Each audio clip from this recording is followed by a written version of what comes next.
কোরআন সিনায় ধারণকারী হাফেজ পাঁচজনকে মাথায় পাগড়ি দেওয়া, এটা যেমন দেখা গেল।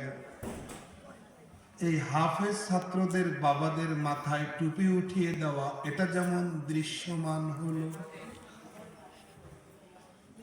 ঠিক এই রকম কিয়ামতের দিনে এই পাঁচজন হাফেজ যদি পরবর্তীতে আলিম হয়ে কোরআনের আলোকে জীবন গঠন করে, কোরআনের হালাল হারাম নিয়ম নীতি মেনে চলে, তাহলে উলবিসা ওয়ালিদাহু তাজাই ইয়াউমাল কিয়ামা, কিয়ামতের দিনে এইভাবেই তাদের মা বাবাকে সম্মানের মুকুট পরানো হবে।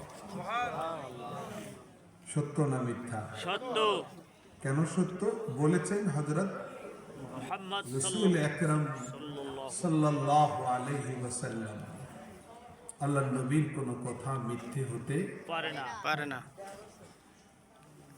হযরত রাসূল আকরাম সাল্লাল্লাহু আলাইহি ওয়াসাল্লাম জীবনে যাই বলেছেন সব সত্য বলেছেন, তাই না?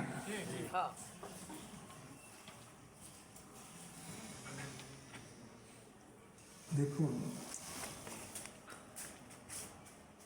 আল্লাহ তাআলা কিয়ামতের দিনে হযরত নূহ আলাইহিস সালামের নাম শুনছেন না? শুনছি।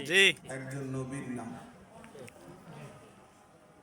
কত বছর বেঁচে ছিলেন জানেন? 950 বছর। বাহ, সচেতন শ্রোতা, ভেরি গুড। সচেতন শ্রোতা, সবাই জবাব দেন, সবাই জানেন।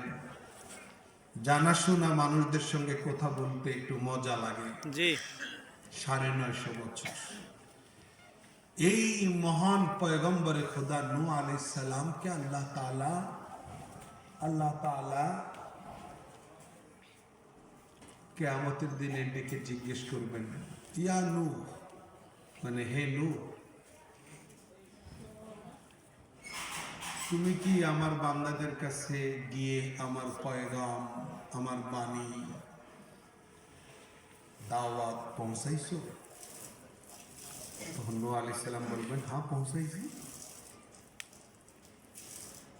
নূহ আলাইহিস সালামের উম্মতকে ডেকে জিজ্ঞেস করবেন,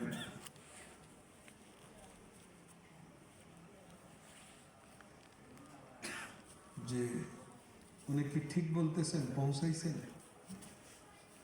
নূহ আলাইহিস সালামের উম্মতকে আল্লাহ জিজ্ঞেস করবেন, উম্মতে নূহ আলাইহিস সালামের উম্মত বলবেন, না,